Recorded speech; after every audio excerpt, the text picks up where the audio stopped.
Jaya Radha Madhava Kunja Vihari Gopichana Vallabhi Varadhari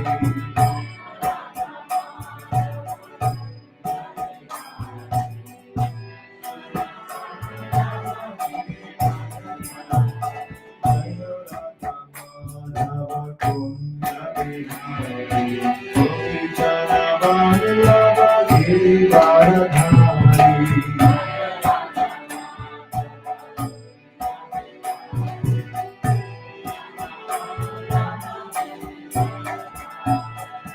Yashodanandana Vrajajanandana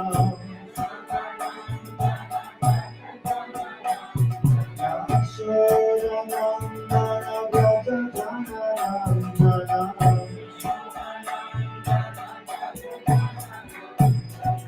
Yamuna Tira Dhanachari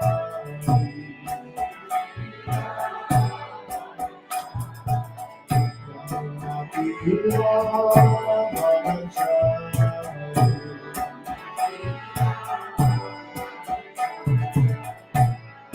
Jaya Radha Madhava Kunja Vihari Gopichana Vallabhi Varadhari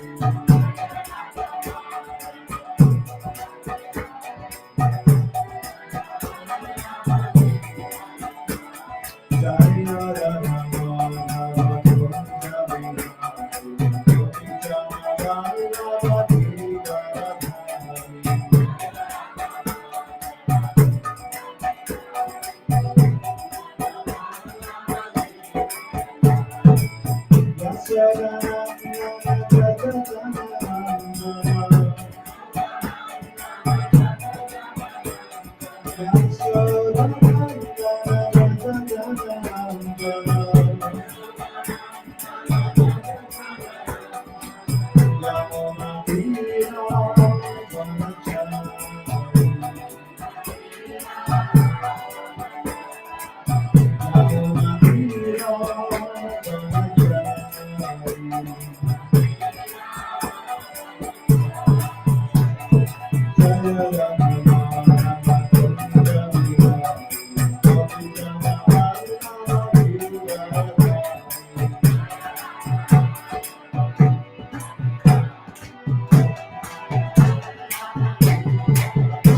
Hare Krishna, Hare Krishna, Krishna Krishna, Hare Hare, Hare Rama, Hare Rama, Rama Rama, Hare Hare.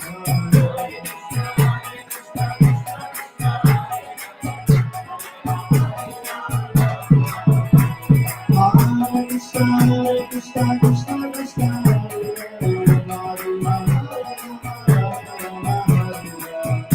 Rama Rama,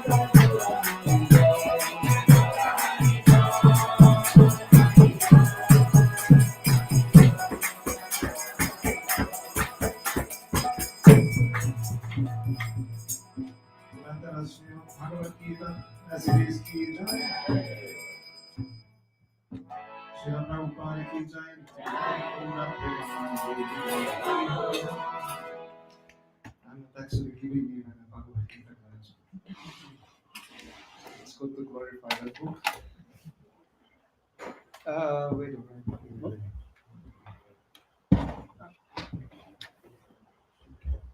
Om Namo Bhagavate Vasudevaya. Om Namo Bhagavate Vasudevaya. Om Namo Bhagavate Vasudevaya. Om Namo Bhagavate Vasudevaya.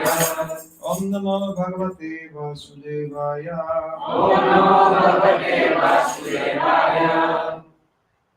So we have our biggest festivals of the year behind. Shri Krishna Janmashtami Mahamahotsav 2 weeks ago already. Yes. And then Srila Prabhupada's Vyasa Puja. Last Sunday, Shri Gopinath Prabhu was giving class about Srila Prabhupada. And today I'm giving a little aftermath of Shri Krishna Janmashtami.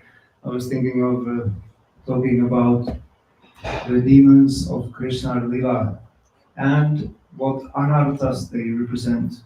I mean, this is very important topic for those who want to start to make some progress in spiritual life, trying to do some introspection, what to pick out from the heart in order to get closer to Krishna and get more auspiciousness in one's practice of Krishna consciousness, Krishna Bhavanamrita.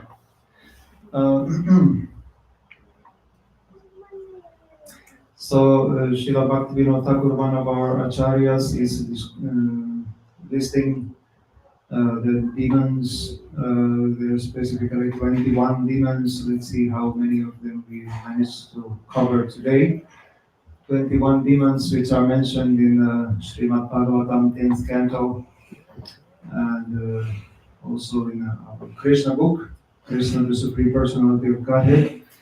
So, and specifically what the anarthas they represent. And as we know, Krishna takes care of them very easily. So Bhaktivinoda Thakur is describing them in his book Sri Chaitanya Shikshamrita. And anartha means an unwanted thing. So we are taking obstacles from our path in Krishna consciousness, and so we are getting rid of anarthas, just as Krishna is killing these demons one by one, and they are coming. First of all, even before Krishna is born, there is like a representative of 6 demons called Satkarbasura. So, what are these 6 demons that should be taken out before auspicious Krishna consciousness can develop nicely? Those are, anybody knows?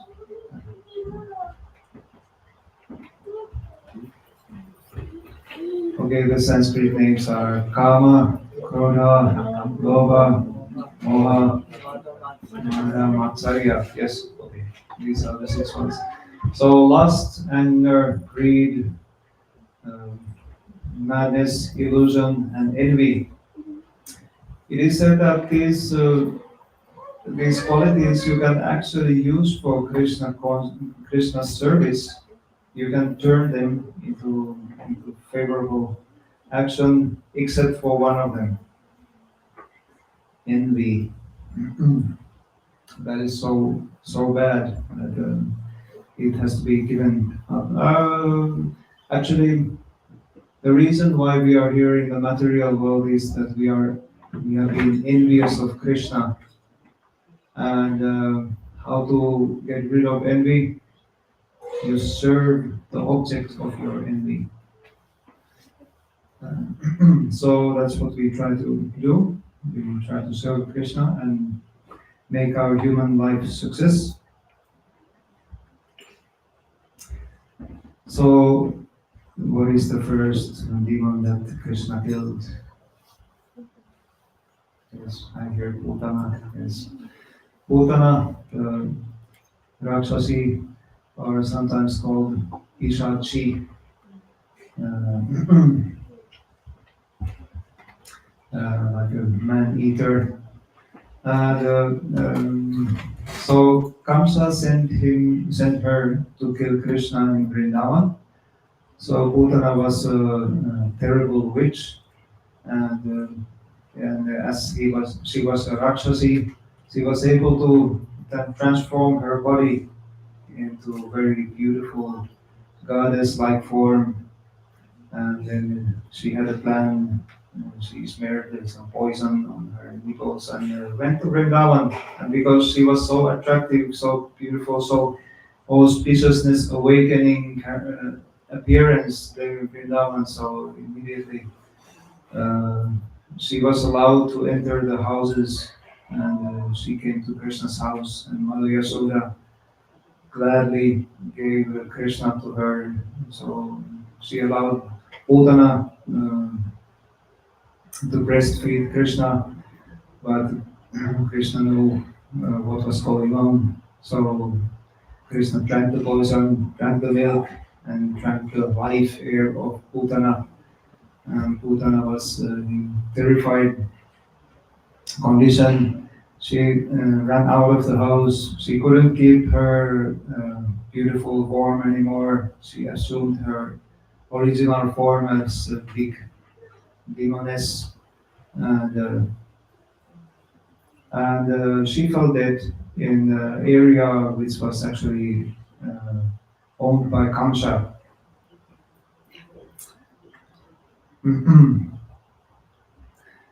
So Putana represents one of the anarthas, and anartha that she represents is called Zura Guru, a guru that is giving false knowledge. And number one Zura Guru is mind, our own mind. Well, mind is always giving us all kinds of suggestion how we could enter, how we could enjoy this material world, isn't it? So, so in so many subtle ways, the mind is telling that this will be very enjoyable. The position of the function of the mind is to select which is good for you and which is bad for you, and these are according to those modes of nature that you were born in, or we were born in. So therefore, one man's nectar is another man's poison. So we have different ideas of what is good for me, and because we look at the world from our perspective, and we easily think that what is good for me is good for everybody else also. But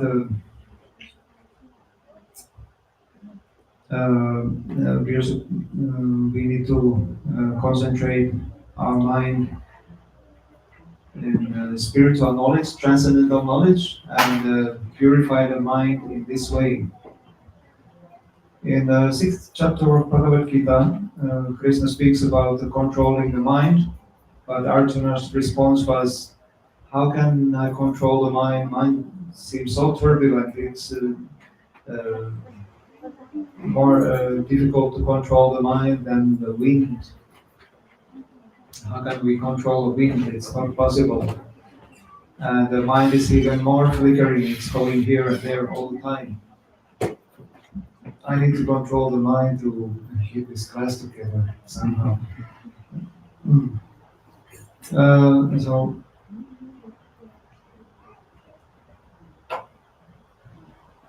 So just see, I had something in mind and I had an idea what I'm going to say, but now I already forgot it. So anyway, mind is the Zura Guru. Oh yeah, now I remember. Good, very good mind. Bhaktisiddhanta Saraswati says, I mean, the first business of a yogi is to control the mind. And Bhaktisiddhanta Saraswati Thakur is saying that mind is such a restless entity in our existence that you need to um, beat him with a stick 100 times. And not only that, beat it with a stick 100 times in the morning, and in the evening you beat it again 100 times with a shoe. The mind likes variety, so it's not the stick all the time. So you give the mind some variety.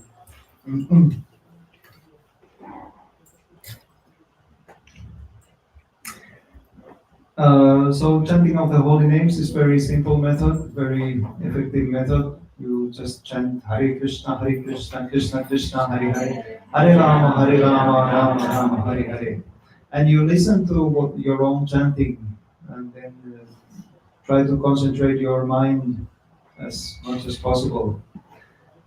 There are some instructions how to um, control the mind in this regard. And I think Bhaktivinoda Thakur is saying the first thing is what you do is check your pronunciation, how well you are, how correctly you are pronouncing the names Hare, Krishna, and Rama. And that's already a trick to the mind. In order to check your pronunciation, the mind has to concentrate and hear very carefully what you are actually pronouncing there. So it's easier to make the correction. And then you should chant the holy name in the same intensity as a child is crying for his or her mother. So that describes a little bit about the level of concentration, putting the mind there.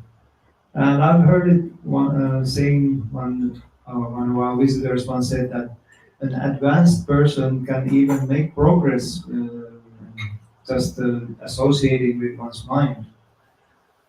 Uh, mind from Zura Guru to a very advanced stage. Uh, yeah, that's what we are trying to achieve, that kind of stage. And then there's also a story of one poor Brahmana who didn't have any wealth, any utensils to worship, do any kind of worship. So in one kind of class, we heard that you can actually worship Krishna within your mind. So that's easy access for opulent worship method, even for a poor person. So he started to meditating on how he is cooking all kinds of tasteful preparations for the form of the Lord, performing arti, and he was using all kinds of very opulent utensils in a very gorgeous temple. You can do all this in your mind. So one time he was making kheer for his Ishta Devata. So he was actually he wanted to test because sweet rice kheer needs to be cold before you offer it to the Lord. So he was testing in his mind. He was putting his small finger into the kheer, and in his mind the kheer was actually so hot that he burned his finger, and then his meditation broke. It was such a shocking experience. And he was looking at his finger, and his finger was actually burned. And that was the intensity of his offering. I mean, his manasa puja, manasa seva. And Lord Vishnu was looking from Vaikuntha downstairs, and he was smiling. And Lakshmi was asking, "Why are you smiling, Lord?"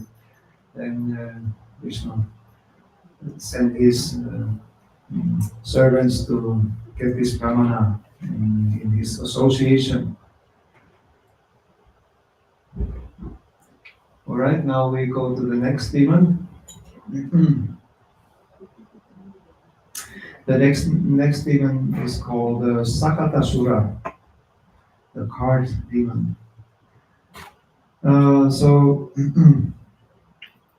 Sakatasura represents carrying a burden of a cartload of old and new bad habits, lethargy, vanity, all kinds of like mental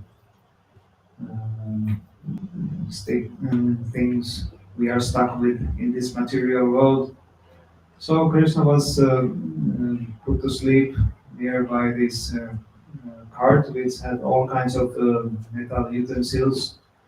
And then Krishna at one point he started to move around and move his legs, and he actually touched the cart with his foot, and by the force of that touch, the cart demon or the cart collapsed and fell on the ground, and big noise of the metal utensils came about, and then Nanda Maharaj and Yashoda they came and were wondering what's going on.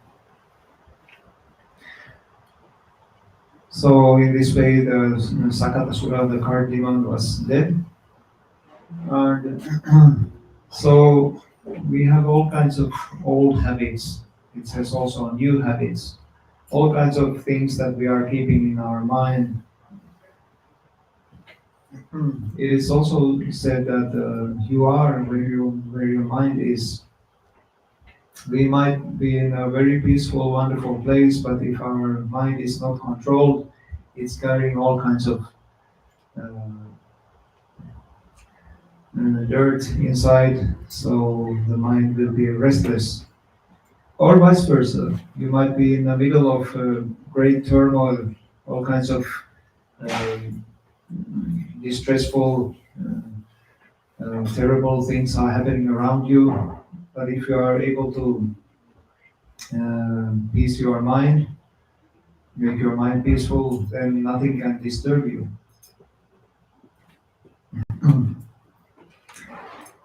Old habits die hard, they say, but in Krishna consciousness we are going to fix this. So, as I mentioned, chanting of the holy names is fixing easily all kinds of bad habits, and we create some good habits instead, like rising early, very early in the morning, eating holy Krishna prasadam, chanting our japa, following regulated principles. Many times when we are discussing with some devotees how they come to Krishna consciousness, and it appears that, for example, such a thing like patience, they somehow those devotees they stop eating meat even before coming to Krishna consciousness. It's happened many times. So. As if Krishna would know about this person that he's coming in contact with the devotees, so these unwanted things are more likely to be washed away. Then we might carry some mental burden due to our past experiences. Like it is said that somebody is keeping a skeleton in a closet. Right?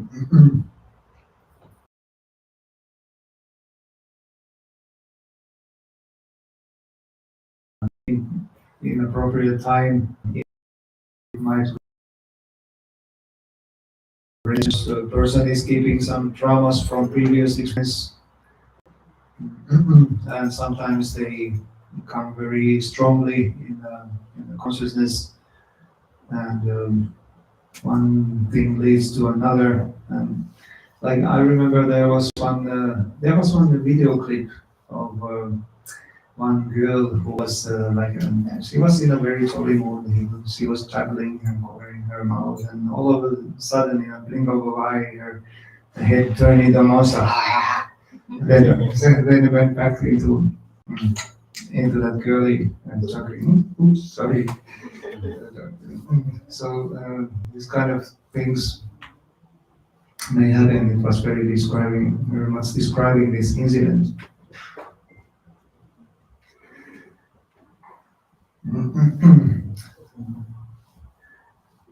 So we go to the next demon. Third demon that Krishna killed is Trinavarta. Yes, the whirlwind. Um,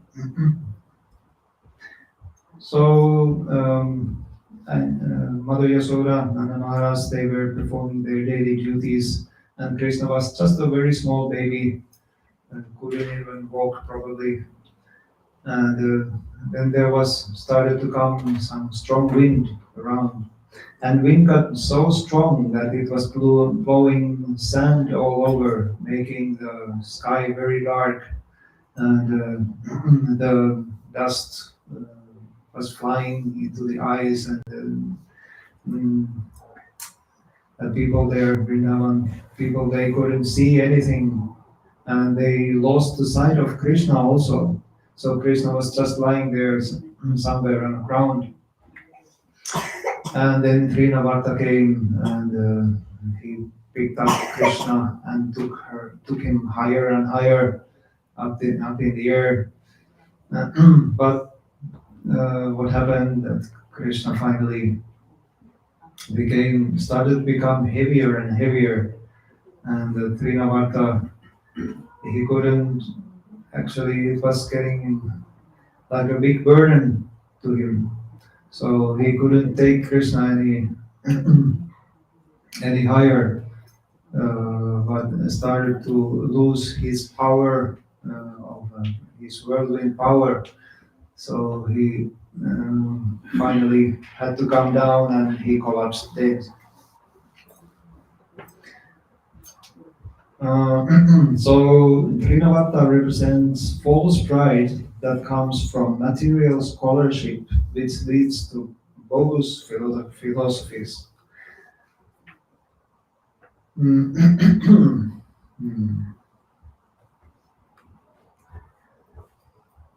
So we depend on Guru, Sadhu, and Sastra.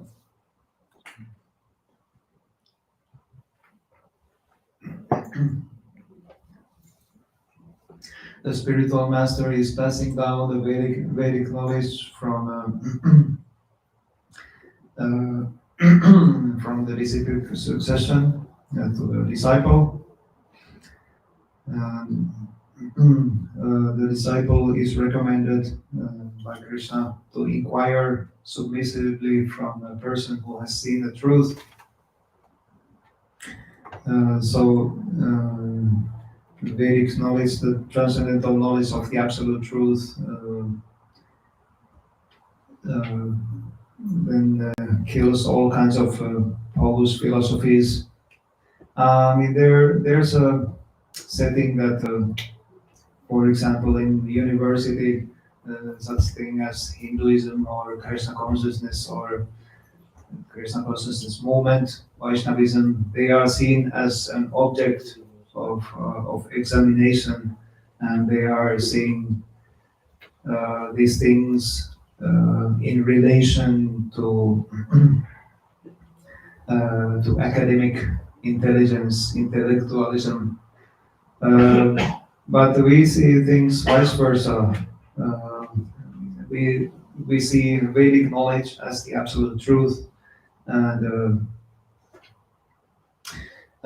basically the knowledge, for example, which is dealt with in the universities, the academic knowledge, they are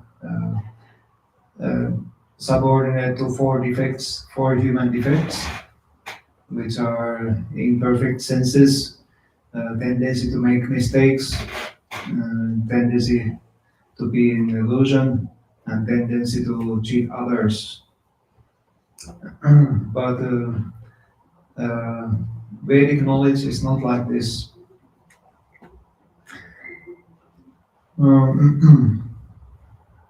So one time, actually, Srila Prabhupada was because he was visiting all kinds of leaders and different ideological groups.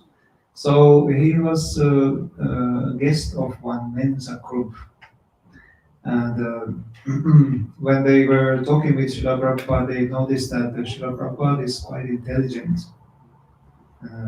So, so in the end of the discussion, they were suggesting whether Srila Prabhupada, if he would like to take their Mensa club test to see about his intelligence.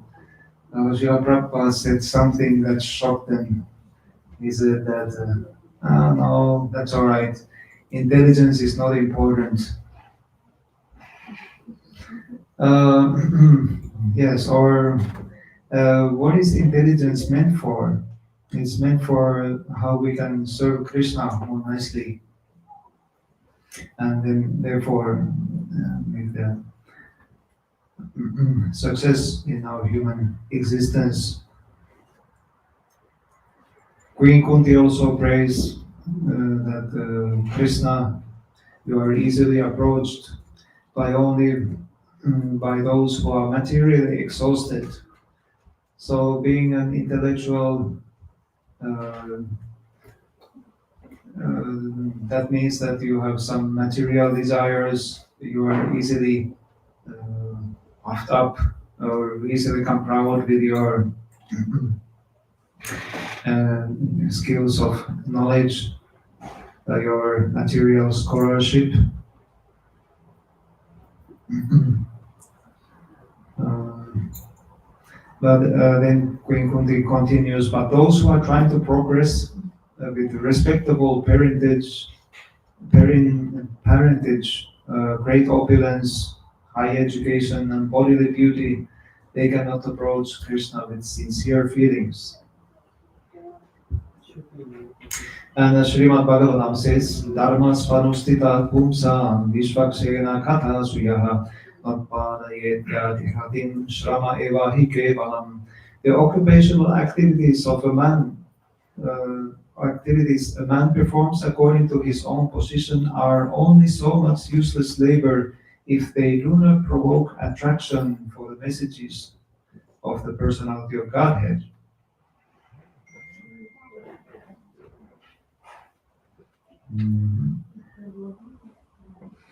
So any education is subordinate to the Shastra, and we should see everything through the eyes of Shastra Chakshu. In Bhagavad Gita also 18th chapter, verse 70, Krishna says that one who studies the sacred conversations between Krishna and Arjuna, such a person worships Krishna with his intelligence. So that's what we are trying to do. Okay, I think we have time for one more. This is the fourth one. Deliverance of Nalakuvara and Manigriva. So this so there's a story, like a very prominent story in our yearly activities here in Kartik month. We have Damodar-lila, where Krishna is crawling with a mortar in the courtyard of Nanda Maharaj and Yashoda, because Mother Yasoda has tied him in a big mortar, and Krishna being so naughty. So he's crawling in between these two big Arjuna trees, and mortar gets stuck between the trees, and his pulling force is so strong that he breaks the trees and make them smash on the ground with a great sound.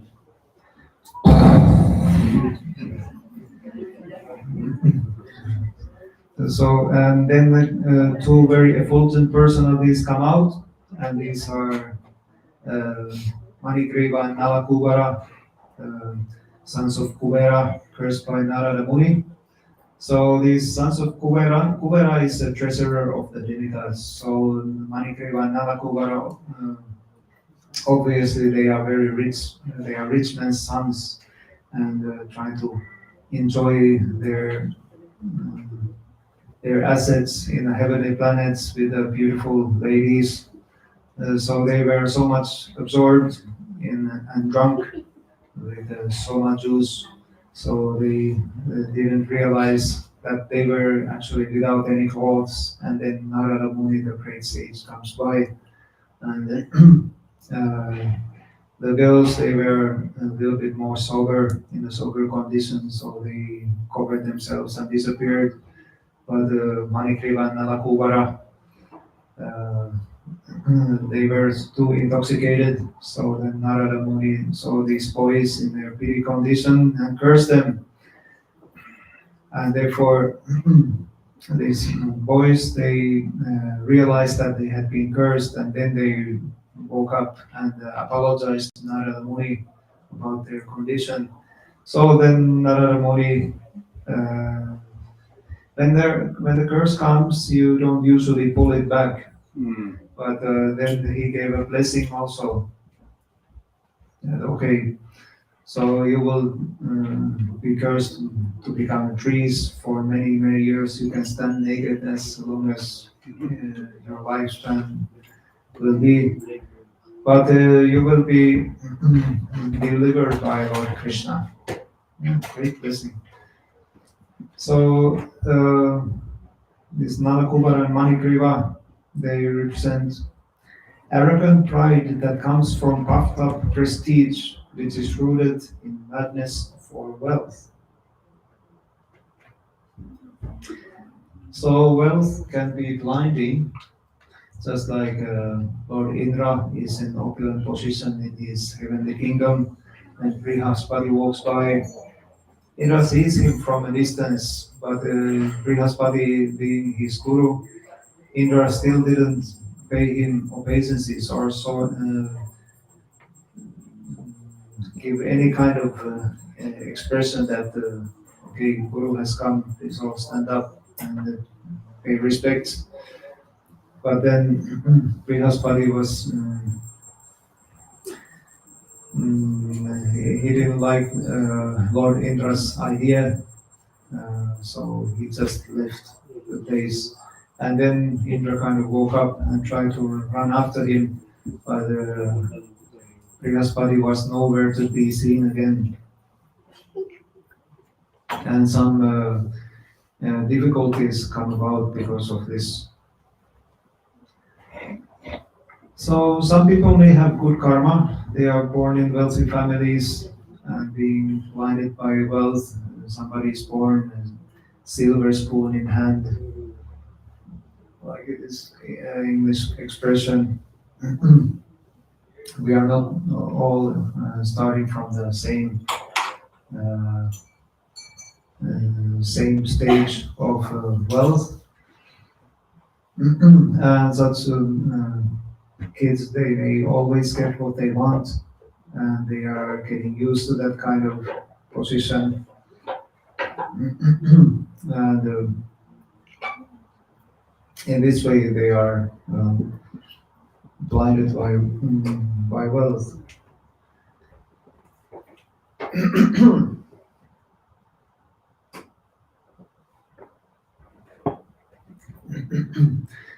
But gradually we are spending our good karma bank account, and we are losing it all. Then comes the point where we are down there in the bottom, and then it's more easier. We become more sober, more easier to start thinking about why is this happening? Why am I here? Why am I in this position? And then, if one is fortunate enough, then he can turn to the Supreme Lord.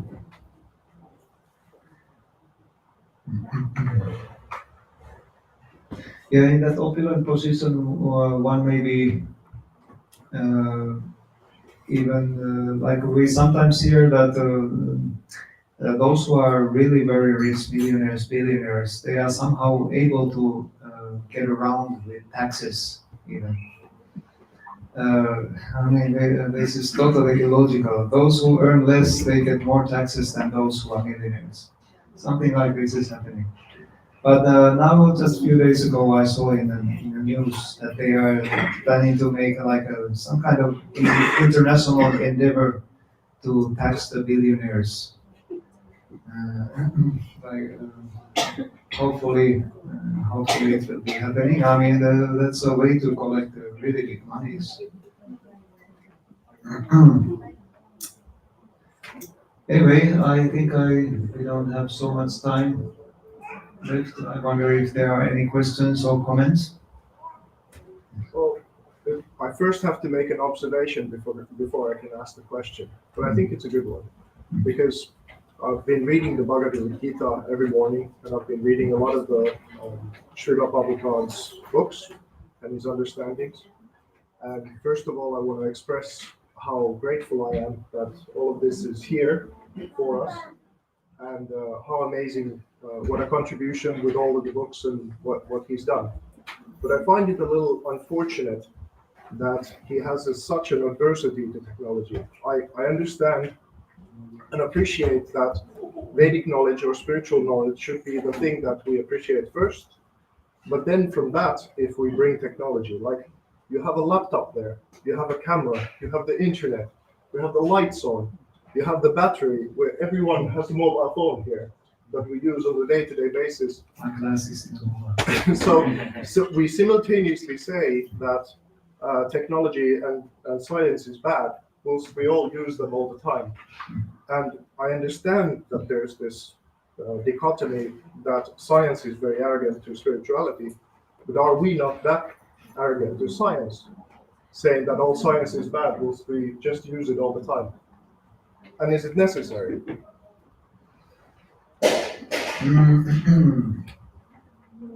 Yeah, that's a good point. One time, Srila Prabhupada said that about aviation technology. People are flying with airplanes everywhere. So, well, Vedic system prefers like a very down to earth, um, very natural form of life.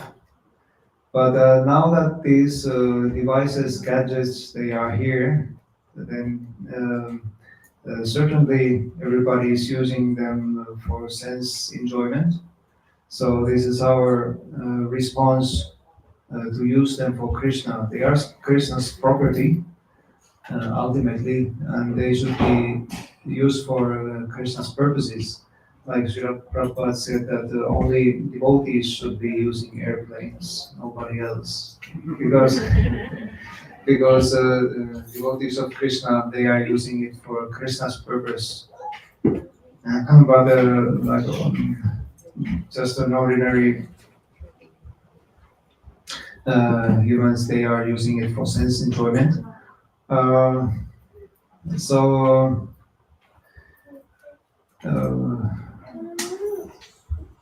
because the world out there, they are using these gadgets. So how would they be inspired if we did not? So that's one way to attract them. But that was not my question. My question was, are we not arrogant back to them, since we still use them all the time, just saying it's all just bad? So the question is about arrogance. Okay. Yes.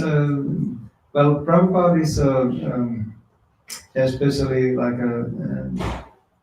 in a category of its own. Prabhupada himself said that he's an old man. He can say these things like chastising old grandfather to the youngsters. But if we are trying to get that same mood, then it may not work so well.